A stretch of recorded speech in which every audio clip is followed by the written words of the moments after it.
प्रतिहन्यते कलिमलं रामाय कार्यं नमः।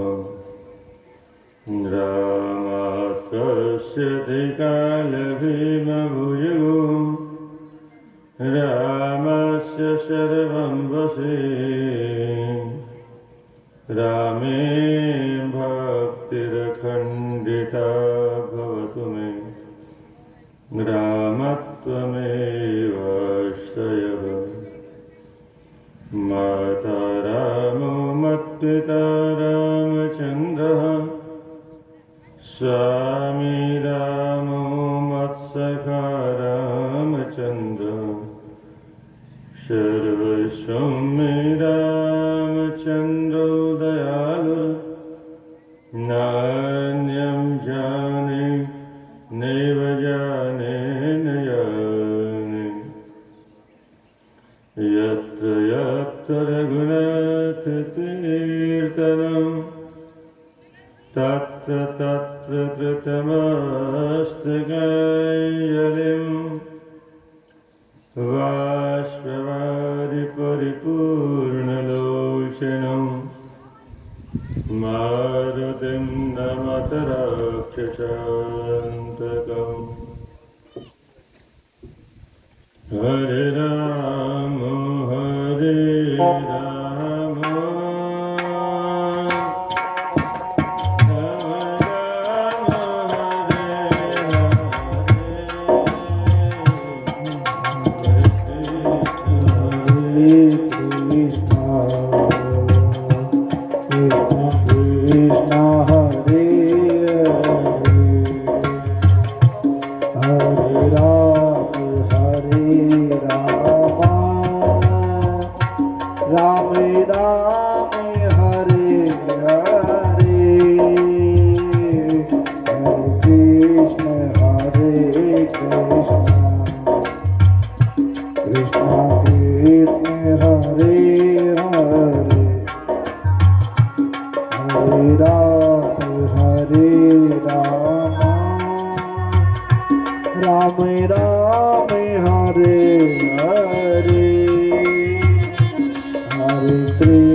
सनातन धर्म की जय हो। नमः पार्वती पते हर हर।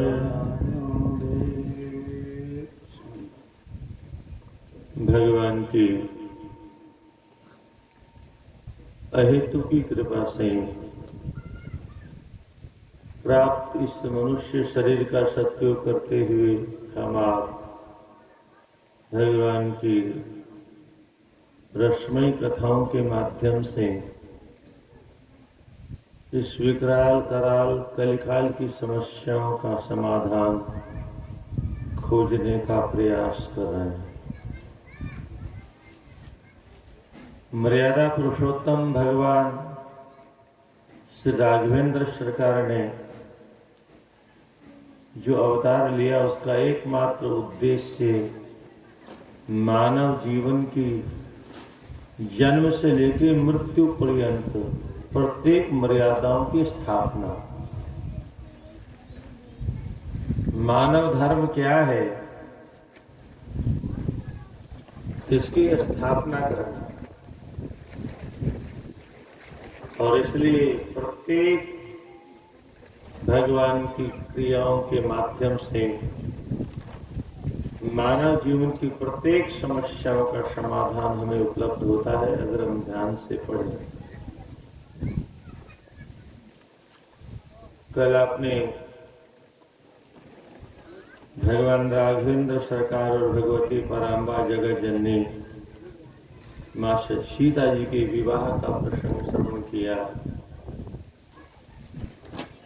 उसमें दहेज की चर्चा आती है और आज की सरकार और आज के नेता कहते हैं दहेज प्रथा बहुत गलत है।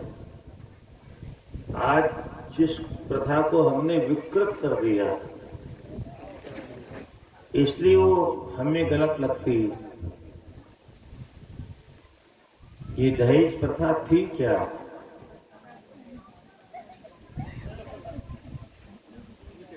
अच्छी शांति।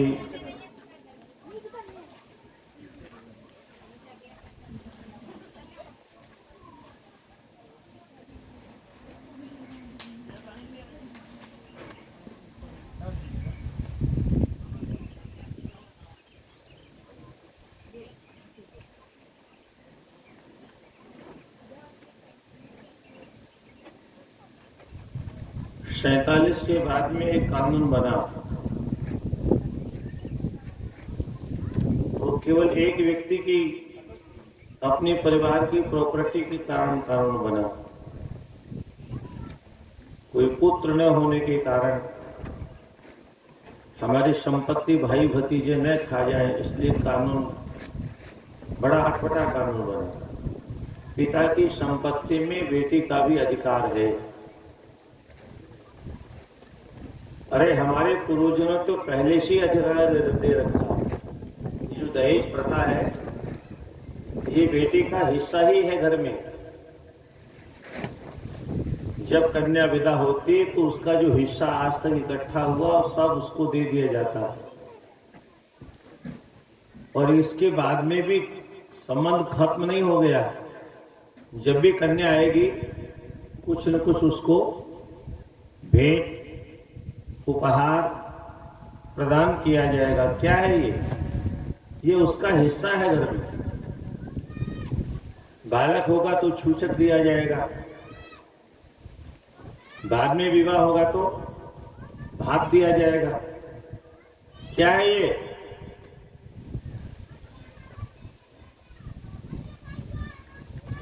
ये कन्या का हिस्सा है। अब जो नया कानून बना है, अच्छा ये जो प्रेम से दिया जाता था ये प्रेम बना रहता था बाप बेटे में और भाई बहन में भी।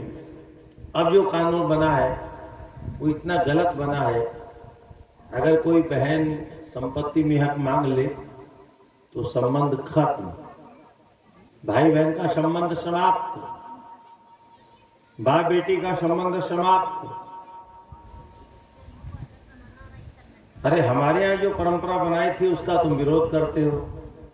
तुमने जो गलत परंपरा डाली वो तो बहुत खराब है, उससे तो रिश्ते समाप्त हो जाते हैं। इतना ही नहीं, इसके आगे समस्या पैदा होती है। मान लो आपकी बेटी ने आपके घर में हिस्सा मांगा और आपकी बहू कहीं और से आई, उसने भी हिस्सा मांगा। मान लो एक ही कमरा दोनों को मिला, अब वहां रहना तो उनको है नहीं, रहेंगे तो अपने पति के पास में। तो क्या करेगी? उस कमरे का क्या करेगी? उसको किसी को बेचेगी। भाई बंधु कहेंगे हमको दे दो। अब चूंकि उसने कोर्ट में लड़के लिया है तो भाई बंधुओं से तो झगड़ा हो गया, उनको देगी नहीं। फिर क्या सोचेगी, बोले इनके पड़ोस में ऐसा कोई जहरीला तत्व तो बसा के जाऊं जो जीवन भर इनके नाक में दम करे। तो किसी गुंडे बदमाश को दे करके अथवा किसी ऐसे व्यक्ति को दे जाएगी जो हमारे खोपड़े पे सफेद आलू की छिलके फेंकेगा।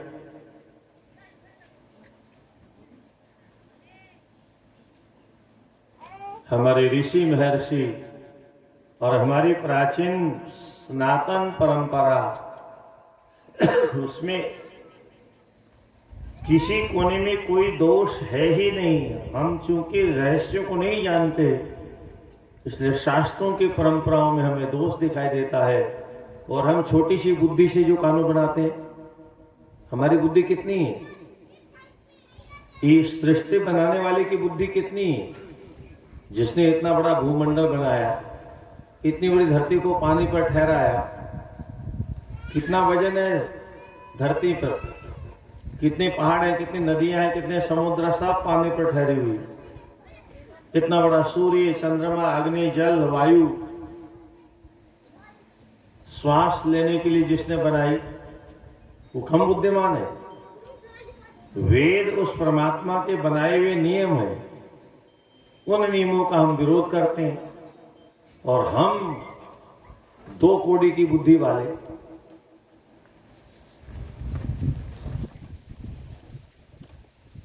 जो 18 का पहाड़ा 50 बार याद किया और 100 बार भूल गए, क्या इतनी सी बुद्धि है हमारे अंदर। ईश्वर के बनाए हुए कानून का विरोध करना, आज जो भारतवर्ष में जो समस्याएं हैं उसका मूल कारण यही है। शास्त्रों का विरोध, अपने मर्जी से देश को चलाना, अपने कानूनों से देश को चलाना, अंग्रेजों के कानून से देश को चलाना। इसलिए अभी भी केवल रामायण की कथा सुनने से कुछ नहीं होगा।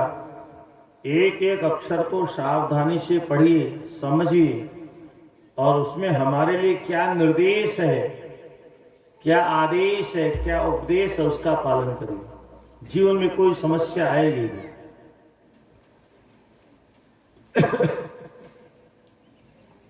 जीवन में क्या क्या समस्या आ सकती हैं, वो सारी समस्याएं महापुरुषों ने अपने जीवन में जी करके दिखाया। ऐसी समस्या आए तो क्या करना चाहिए, ऐसी समस्या आए तो क्या करना चाहिए।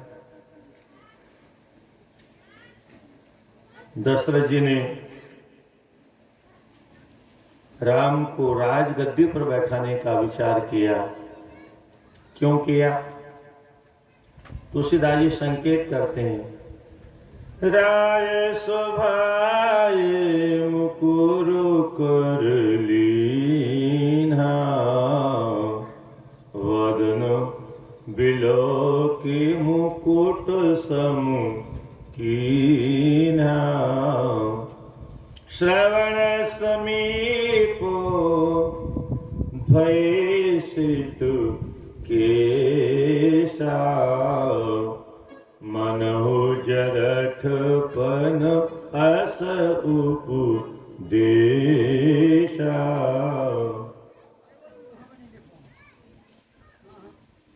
भरी हुई सभा में एक बार दशरथ जी ने दर्पण हाथ में लिया और अपना चेहरा देखने लगे। और जो ही चेहरा देखा तो मुकुट टेढ़ा हो गया था, सीधा कर लिया। मुकुट टेढ़ा हो गया तो दर्पण में कान के पास के बाल सफेद रंग के दिखाई दिए। दशरथ जी ने तुरंत निश्चय कर लिया, अब बुढ़ापा आ गया। सफेद बाल क्या कहते हैं? आजकल बहुत से छोटे छोटे बच्चों के भी आ जाते हैं, वो जन्म से ही बुढ़े पैदा हुए। और अब जवानी आती कहाँ है, आएगी कहां से? चाय बिस्कुट की औलाद में संभव ही नहीं जवानी आए, ये तो दूध दही की औलादों में आया करती थी।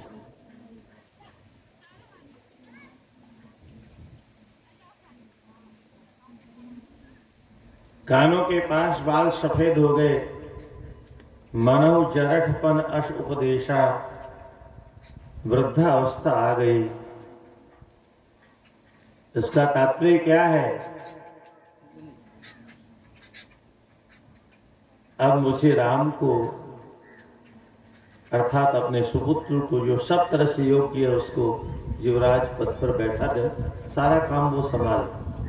हम तो नाम के राजा हैं।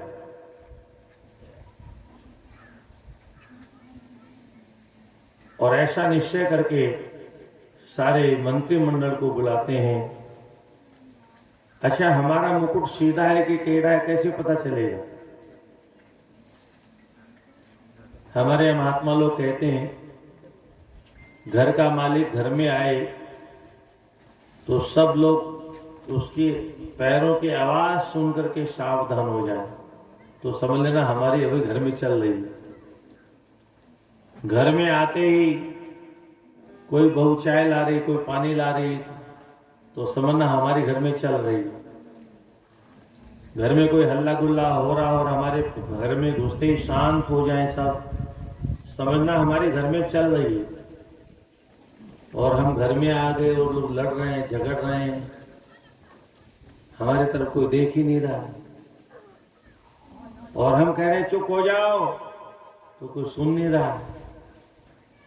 और ज्यादा दबाव डाला तो हमसे लड़ने को तैयार हो जाए घर के बच्चे, तो समझना अब हमारे घर में चलने वाली नहीं है, अब बुढ़ापा आ गया।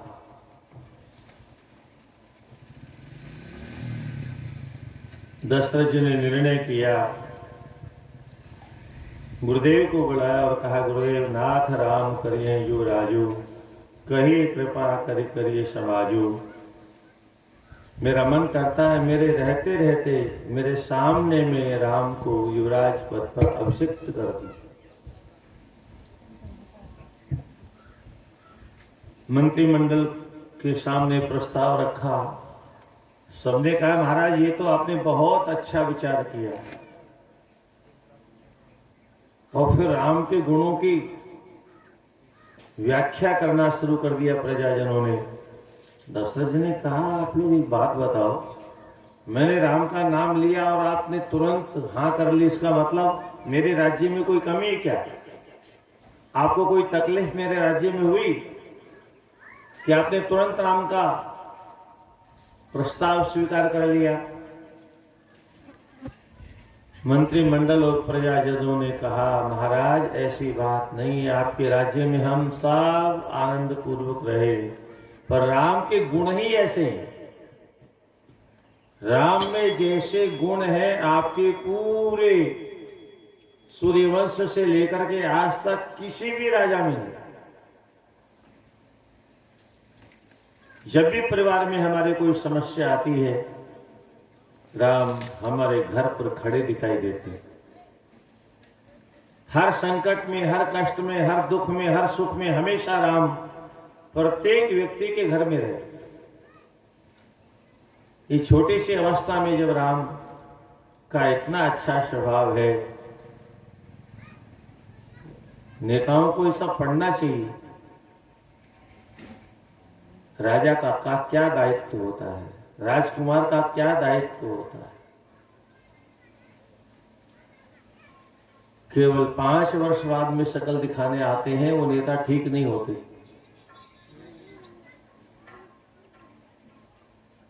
हर नेता को हर महीने अलग अलग अपने इलाकों में भ्रमण करना चाहिए, प्रजा की समस्या का समाधान करना चाहिए।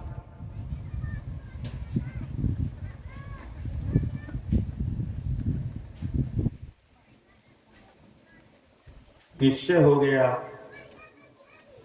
गुरुदेव से कहा, गुरुदेव आप राम को अभिषेक से पहले के नियम का उपदेश देने के लिए। और गुरुदेव राम के यहाँ पहुंचे। राम जी को पता चला गुरुदेव आए हैं। राम जी ने कहा, गुरुदेव प्रणाम करके कहा, गुरुदेव आप, अरे मुझे आज्ञा दी होती मैं आपके यहाँ आ जाता, आप यहाँ क्यों आए? आपको कष्ट करना पड़ा। वैसे तो महापुरुषों के चरणों की रज का स्पर्श प्राप्त हो, ये सौभाग्य की बात है।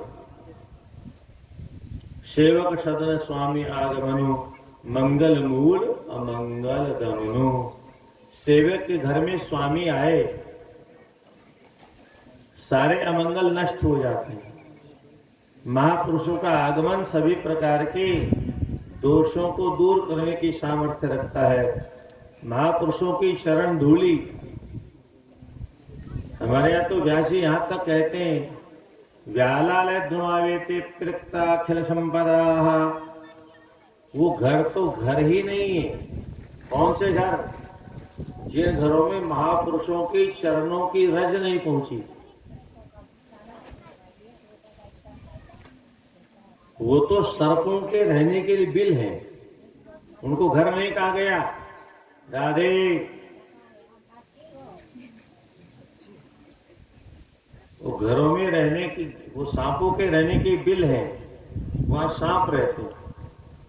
और आजकल तो प्रत्यक्ष दिखाई देता है, घर में दो भाई जब खड़े हो जाते तो फूक, दुरानी जेठानी फूक। ये क्या है? यही तो सर्पों का निवास है। एक दूसरे को देखते ही फूंफा होने लगे। और क्या होता है सर्पों का निवास? ईशां शस्मरात् पुंसां सद्य शुद्ध्यन्ति विग्रहाः, किं पुनः दर्शनात् स्पर्शात् पादशोचशनादिभिः। महापुरुषों का स्मरण करने मात्र से घर पवित्र हो जाता है। नाम लेने मात्र से उनका दर्शन हो जाए तो कहना ही क्या है। उनको उनके चरणों की धूली मिल जाए तो और चमत्कार हो जाएगा। और कहीं उनके चरणों का धोवन जल चरणामृत के रूप में पीने को मिल जाए तो उसके सौभाग्य की बराबरी कौन कर सकता है।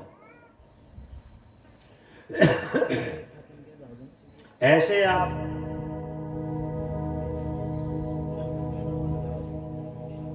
गोविंद हरे गोपाल हरे गोविंद हरे गोपाल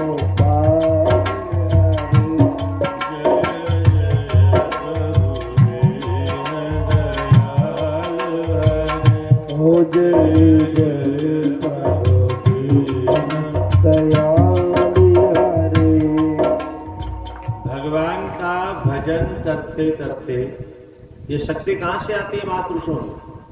ये भगवान की भक्ति से आती है। शक्ति तपस्या से आती है, शक्ति भगवान के भजन से आती है। शरीर को शक्ति कहां से मिलती है? भोजन से। आत्मा को शक्ति कहां से मिलती है? भजन से। तप बल से ये सारी सृष्टि चल रही है। तप बल से सूर्य प्रकाशित हो रहे हैं, तप बल से पृथ्वी धरती को धारण, ये सारे जल पूरी पृथ्वी भूमंडल को धारण किए हुए, भूमंडल तपस्या के बल पर पूरे पर्वतों को, नदियों को, समुद्रों को धारण किए हुए। संत महात्मा भगवान का भजन करते करते भगवान से जुड़ जाते हैं और भगवान के द्वारा उनको शक्ति की प्राप्ति होती है और उस शक्ति के बल पर वो समाज का कल्याण करने की सामर्थ्य रखते हैं। अगर भजन नहीं करते साधु बन करके भी तो केवल भेष बना लिया तो उससे कुछ नहीं होने वाला है। भजन करने से शक्ति की प्राप्ति होती है। और इसलिए आपने देखा होगा हमारे ऋषि महर्षि पूर्व काल में अपने तपोबल से तीनों लोकों में 14 भुवनों में बिना किसी हेलीकॉप्टर के जाते थे। क्या? बिना किसी वायुयान के, बिना किसी हवाई जहाज के। ये क्या विज्ञान था? ये तप बल का संकल्प था। कहां जाना है संकल्प किया, तुरंत चल दी। अरे संत महात्माओं की बात छोड़ो, राक्षस भी यही कर देते। तपस्या का बल उनके पास में भी था। फिर वो राक्षस क्यों हो गए? तपस्या से प्राप्त शक्ति का जो परोपकार में विनियोग करता है वह उत्तम कोटि का मनुष्य होता है, देवता होता है। और जो अपने तपोबल से प्राप्त शक्ति का समाज के लिए संहार में प्रयोग करता है, उपद्रव करता है, अत्याचार करता है, पापाचार करता है, व्यभिचार करता है, ऐसा व्यक्ति राक्षस कहलाता है। इसलिए अपनी शक्ति का सदुपयोग करना चाहिए, शक्ति का दुरुपयोग नहीं करना चाहिए। अरे बच्चे, अरे घर में खेल लेना बच्चे से। नारायण नारायण।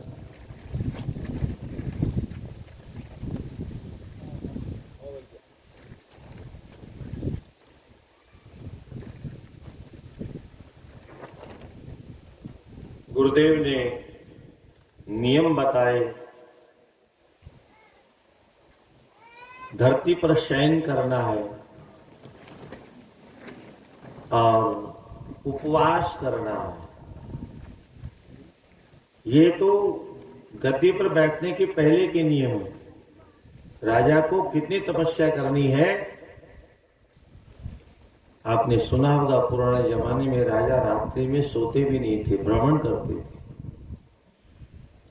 वेश बदल करके समाज का निरीक्षण करते थे, समस्याओं का समाधान करते, किसी मंत्री पर भरोसा नहीं करते। और जब से ये परंपरा समाप्त हो गई, अब तो बड़े नेताओं को डर लगता है, बाहर जाएंगे कोई मार देगा। आप देखो प्रधानमंत्री और मुख्यमंत्रियों के आगे पीछे कितनी सेना रहती है। क्या ऐसा लगता है जैसे किसी डाकू को पुलिस ने घेर रखा है? क्या किसी अपराधी को पुलिस वालों ने घेर रखा, कहीं भाग न जाए। अब वो राजा है कि वो अपराधी है, ये पता नहीं।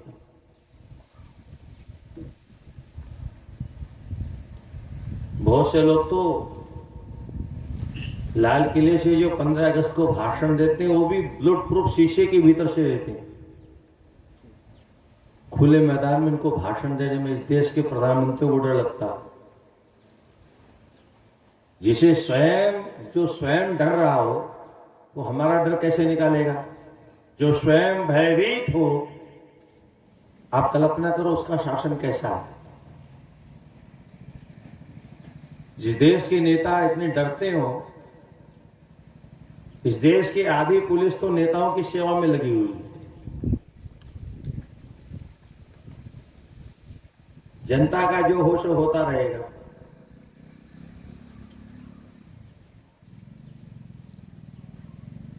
इतना डर है। क्यों है डर? क्योंकि इनको शासन करना नहीं आता। इसलिए गांव गांव में, गली गली में चोर, डाकू, गुंडे, बदमाश घूम रहे हैं। इसका नाम शासन नहीं है। शासन का मतलब होता है एक भी अपराधी का नाम कहीं सुनने को नहीं मिले, दूर दूर तक, जो शासक के नाम से कांप जाए। अभी कुछ दिनों पहले आपने देखा होगा यूपी में हाथ में तख्ती लेकर के थाने में सरेंडर करने के लिए तमाम लोग लाइन लगा रखे। ऐसा होना चाहिए। पुलिस नहीं खोजे, स्वयं अपराधी आकर के आत्मसमर्पण करे, इतना डर होना चाहिए। इसी का नाम शासन है। संसार में कहीं कोई उपद्रव करता है तो ऊपर वाले को भी अपनी प्रजा का कष्ट दे करके, अवतार लेकर के रावण जैसे राक्षसों का विनाश करना पड़ता है।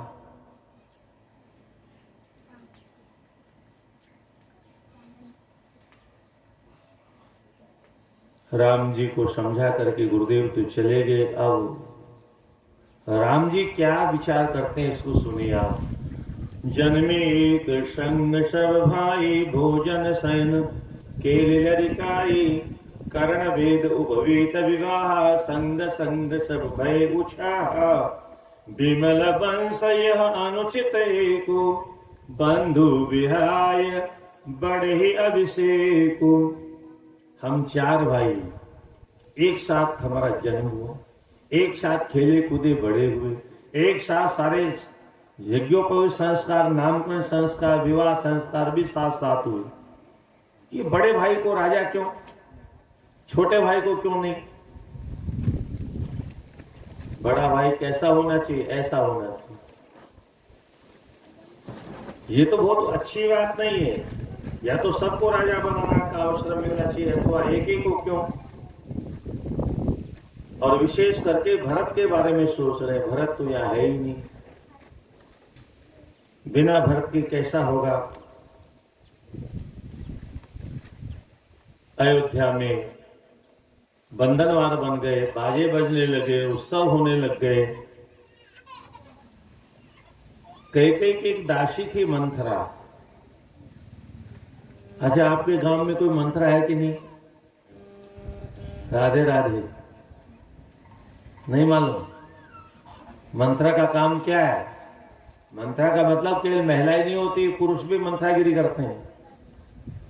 आज की जितने भी सीरियल है, उन सीरियलों में केवल सब मंथरा ही होते हैं।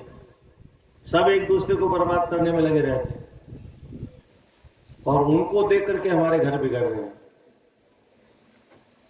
उनको देख देख करके हमारे बच्चे बर्बाद हो। इसलिए कोई नाटक आप देखो तो नाटक तक रहने दो उसको। सिनेमा घर में जाके देखो तो वहीं तक रहने दो। पहले तो प्रयास करो तो भी जिंदगी में जाने का अवसर नहीं मिले, टीवी में भी सिनेमा देखने का अवसर नहीं मिले, मूवी देखने का अवसर नहीं मिले, मोबाइल में भी नहीं। तो कदाचित देख लिया तो उसको वहीं रहने दो। वो डायलॉग घर में ले आए तो घर चलेगा नहीं, बर्बाद हो जाए। यही हो रहा है।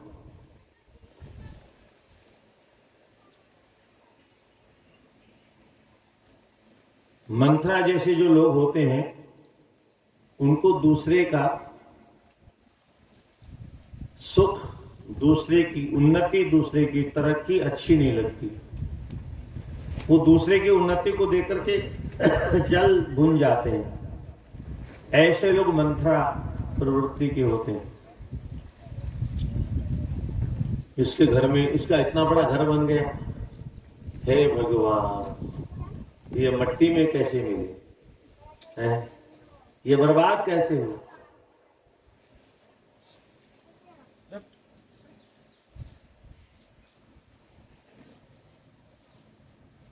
त्यागी जी ने सुना होगा, हमारे गोविंद भैया बालक है, वो कहता है, चुटकुला सुनाता है।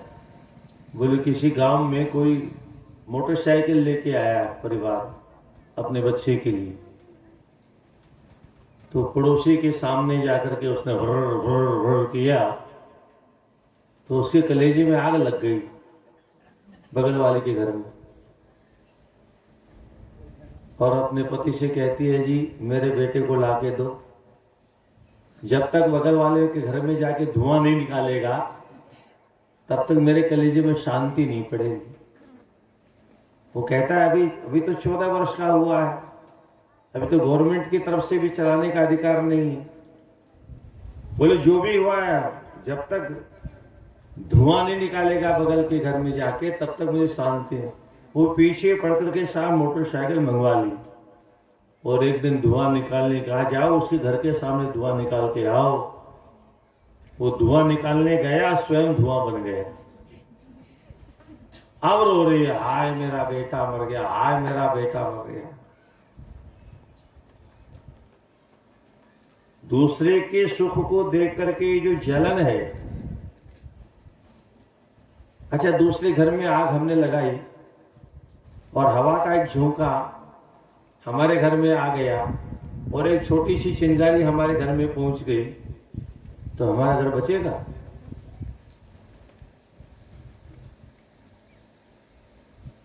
अभी कोरोना फैला, उससे उसमें फैला, उसमें फैला, उसने 10 को और फैलाया, उसने 20 को और फैलाया। ये क्या है? आगे तो है। कोई भी बीमारी ऐसे ही फैलती है। इसलिए किसी के घर में आग लगाने का प्रयास हमने किया, बर्बाद करने का प्रयास किया, तो घूम फिर के हमारे जीवन में भी वो बर्बादी आएगी। इसलिए कभी भी किसी का बुरा नहीं सोचना चाहिए। हाँ, कोई दुष्ट है तो उसकी बात अलग है। हमारे यहाँ शास्त्रों में लिखा है, सांप और बिच्छू के मरने पर संतों को भी संतोष होता है। क्या कहा? संत महात्मा भी चलो मर गया, दुष्ट पता नहीं कितनों को मारता, तो दुष्ट अगर नष्ट हो जाए तो ठीक है, पर सामान्य किसी को भी कष्ट जीवन में नहीं देना चाहिए। देवताओं को भी ये अयोध्या की बाजी अच्छे नहीं लग रहे। क्यों? वो तो अपना स्वार्थ देख रहे हैं। अगर राम जी अयोध्या में बैठ जाएंगे तो रावण को कौन मारेगा? इसलिए देवता चाहते हैं राम का वनवास हो। सरस्वती के पास गए और कहा, मैया आप कुछ ऐसा करो, और सरस्वती से कह करके मंथरा की बुद्धि को बिगाड़ दिया। नाम मंथरा मंदमति चेरे के कई केर अजस पितारे तासु कर गई गिरामति धूप। उसके ऊपर अपना जादू, और उसने जो देखा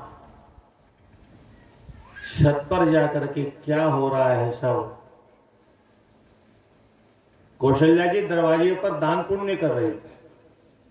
कौशल्या की दासी को बुलाया, सुन सुन, ये तुम्हारी महारानी आज दान पुण्य क्यों कर रही है? क्या विशेष बात है? अरे बहन, हमारी महारानी के बेटे को युवराज पद पर अभिषेक किया जा रहा है। हाँ, अब उसको सांप सूंघ गया, लगा कि हार्ट अटैक आ जाएगा। जैसे तैसे गिरती पड़ती वो नीचे उतरी और सीधे महारानी के पास पहुंच गई। महापुरुष तो यहां तक कहते हैं, कैकेयी नरेश ने इसको विशेष रूप से इसीलिए भेजा था। किस लिए? बोले कैकेयी बहुत भोली, शर्त हुई थी कैकेयी के कोख से जो बेटा होगा वो राजगद्दी पर बैठेगा। वाल्मीकि रामायण में स्पष्ट लिखा है, स्वयं भगवान राम वन में जाने पर भरत जी से कहते हैं, तुम्हारी मां ने कोई गलत नहीं किया। ये तो नाना जी से पहले ही वाग्दान हो चुका था, तुम्हें नहीं मालूम। ऐसी शर्त रखी गई थी, तुम्ही को राजगद्दी मिलनी थी, तो इसमें अनर्थ कहां हुआ?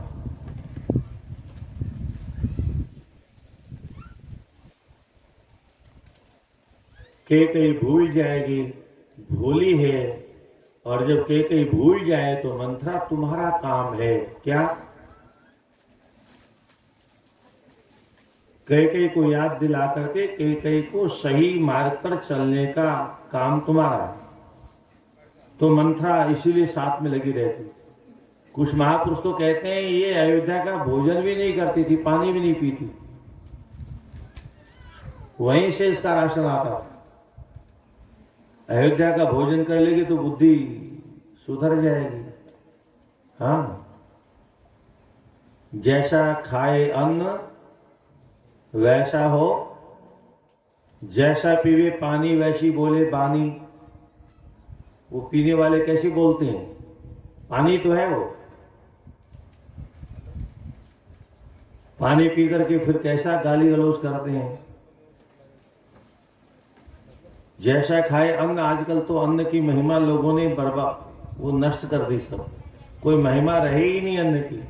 बोले सबके यहाँ खाओ, सबके यहाँ पियो, सबके यहाँ करो, ये छुआछूत क्यों करते हो?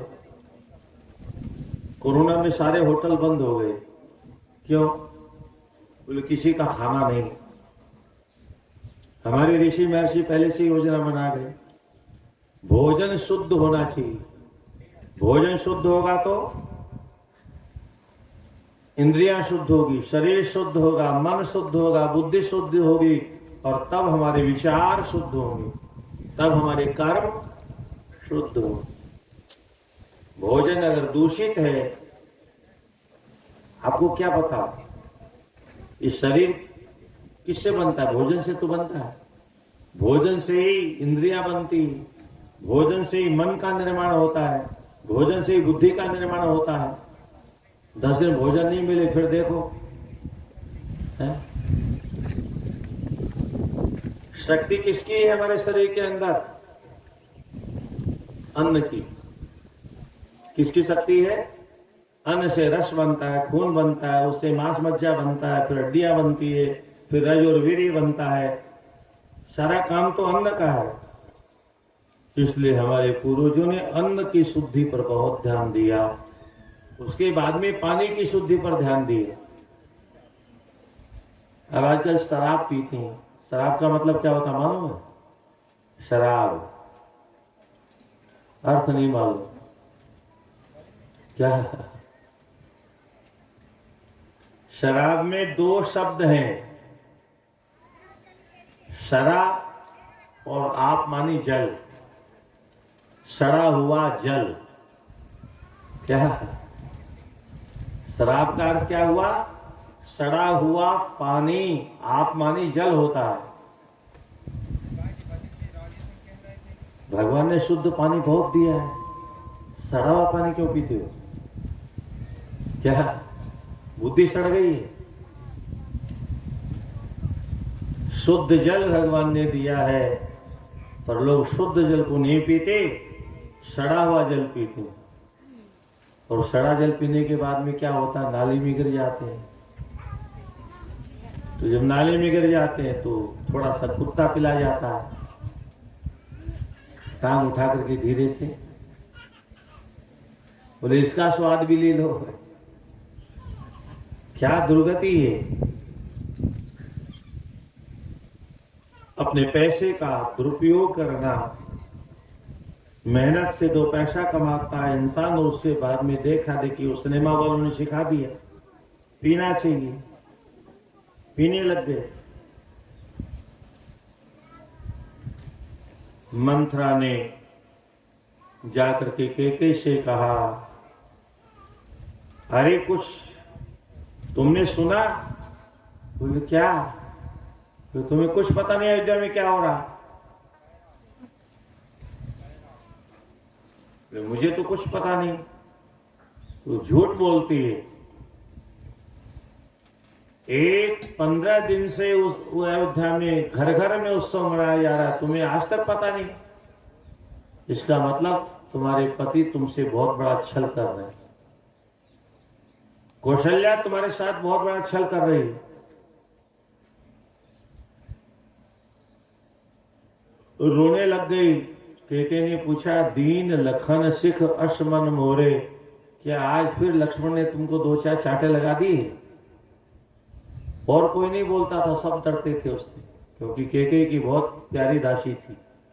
और लक्ष्मण जी कभी कभी हुमक देते थे। तो आज फिर लक्ष्मण ने तुम्हारी पूजा की क्या? क्यों उदास हो? अरे बोले मेरी बात छोड़ो, मैं उदास क्यों हूं? मैं तो तुम्हारे सामने आने वाली भावी विपत्ति को देख करके कांप रहे हूं। मेरे ऊपर क्या विपत्ति आने वाली? मैं तो कुशल पूर्वक हूं। अरे बोले कौन सी कुशलता की बात करते हो? आज तो कौशल्या से ज्यादा कुशल किसी की नहीं। बोले क्यों, ऐसा क्या हो गया? अरे तो यही तो मैं कह रही हूं, कल उसके बेटे को जो राजपद दिया जा रहा है, वो 9 लखा हार गले में पहनी थी, उछल करके उठे और मंथरा के गले में पहना दिया। तुम्हारे मुंह में घी शक्कर, मेरा राम युवराज बनेगा? अरे इससे अच्छा समाचार तो कोई हो ही नहीं सकता। मंथरा ने कहा, ये तो राम प्रेम में पागल है, मैं तो इसमें आग लगाने आई थी। ये तो राम प्रेम का समुद्र भरा हुआ, इस समुद्र में आग कैसे लगेगी? परंतु हिम्मत नहीं आ रही, क्योंकि मंथरा आगे स्वयं के आगे कहते, काने खोरे कुबरे कुटिल कुचाली जाने, तिय विशेष पुनि चेरी कही, भरत मातु मुस्कान। कुछ लोगों में विशेष गुण होते हैं। भगवान किसी को एक आंख दे तो समझ लेना इसमें कोई ज्यादा गुण है। हाँ, बहुत चालाक होते हैं।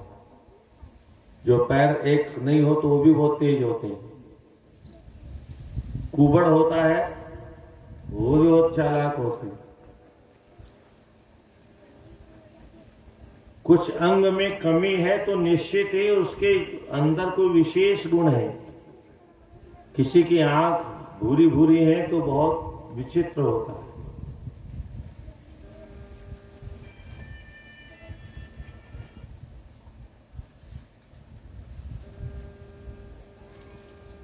ऐसा स्वयं महारानी जी कहती हैं, परंतु ये हारी नहीं हिम्मत। कहती है महारानी मेरा क्या है, मैं तो तुम्हारे भले के लिए बोल रही हूं। अरे कौन कहो हमारी कहानी, चेरी छाड़ अब होब किरानी। मैं तो दासी थी, दासी हूं, दासी रहूंगी। मुझे कौन सा रानी बनना, चाहे राम राजा हो चाहे भरत राजा हो, मुझसे तो मुझे तो कोई रानी बनाएगा नहीं। कौन कहो हमें कहानी, पर मैं तुम्हारे बारे में सोचती हूं। तुम्हारे सामने अगर राम युवराज पद पर बैठ जाएंगे तो घर में तुम्हारा एकमात्र, आज तो मैं दासी हूं, कल महारानी तुम दासी बनोगे, तुम्हारा बेटा दास बनेगा।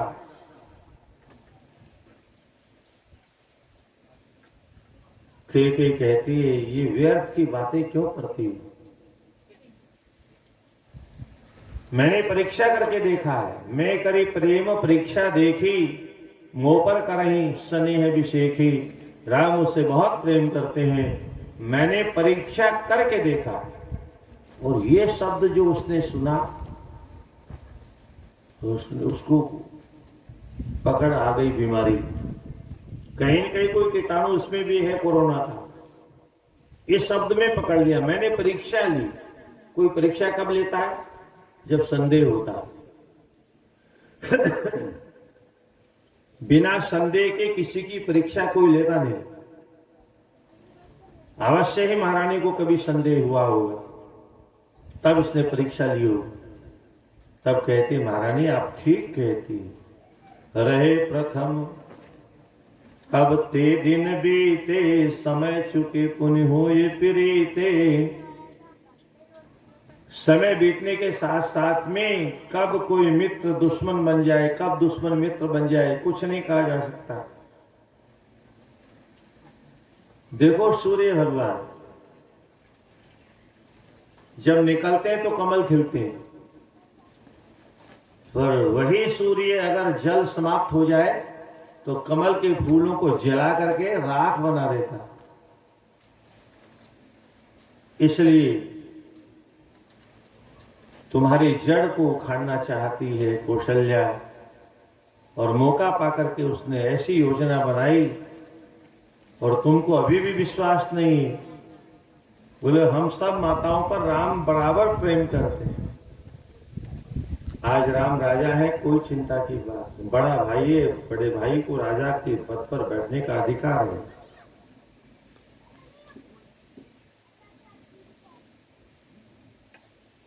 मंथरा कहते एक बात बताओ, अगर बराबर प्रेम होता तो इस उत्सव में तुम्हारे बेटे भरत को क्यों नहीं बुलाया?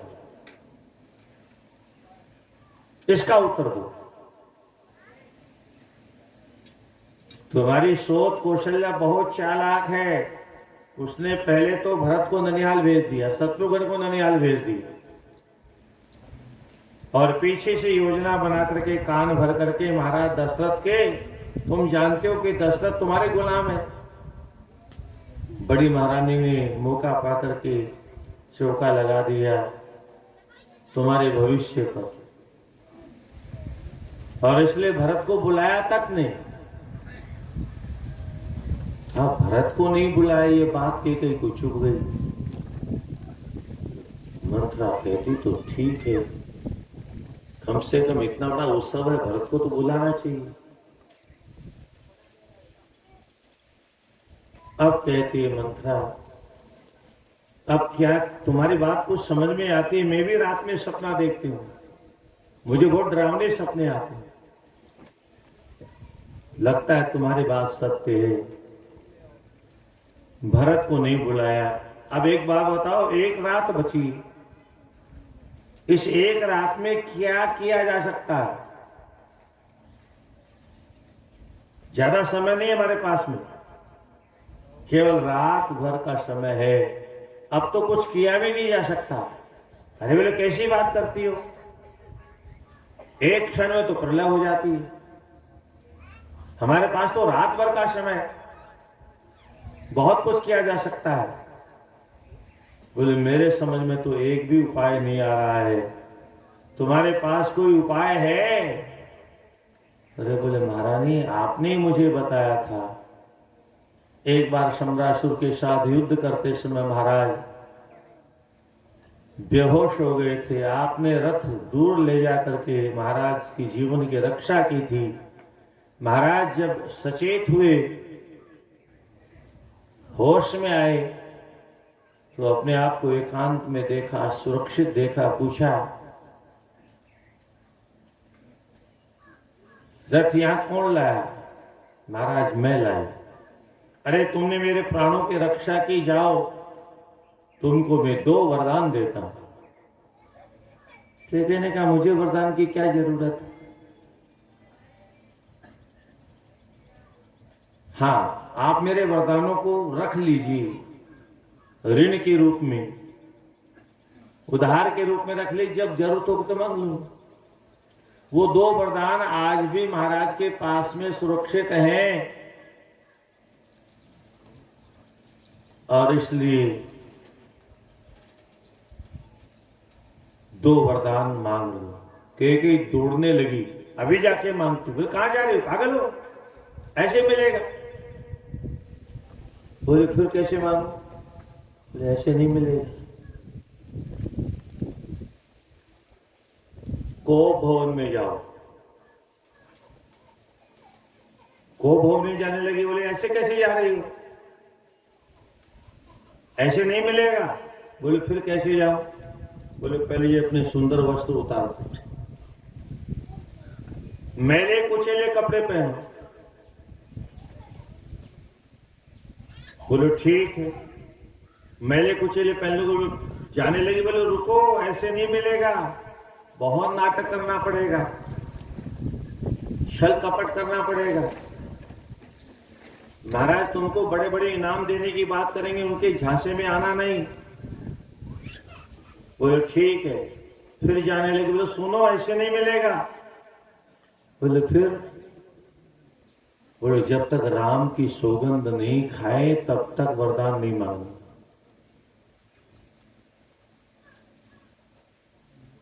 बिना राम की सौगंध खाए अगर तुमने वरदान मांग लिया तो राम दशरथ जी को इतना प्रिय है तो मुकुर जाएंगे और वरदान नहीं मिलेगा।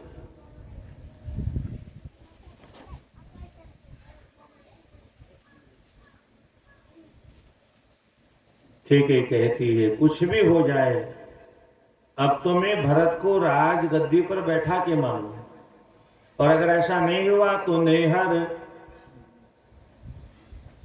जन्म भरब भर जाई, जियतन कर बिसवत सेवकाई। मैं जीवन भर अपने पीहर चली जाऊंगी, है मैं मायके चली जाऊंगी, मैं अपने सोत की सेवा कभी नहीं करूंगी।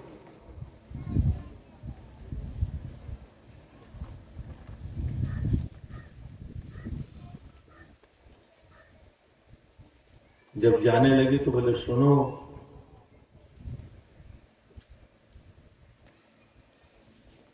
दोनों वरदान मांगना। केकई ने कहा एक वरदान बहुत है, भरत राजा बन जाएगा, हमारा काम हो जाएगा। बोले नहीं नहीं नहीं नहीं, देखिए दुष्टों की विशेषता क्या होती है।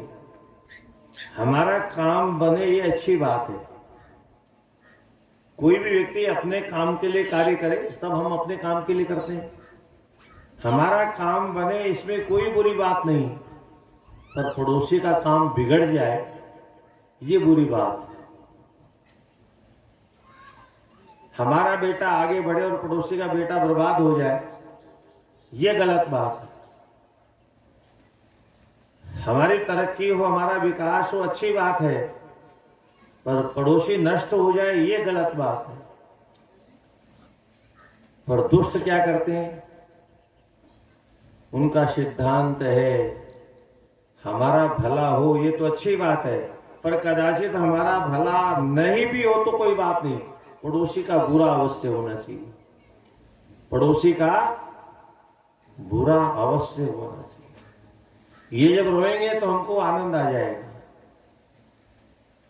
अब जिनको पड़ोसी के रोने में ही सुख मिलता हो,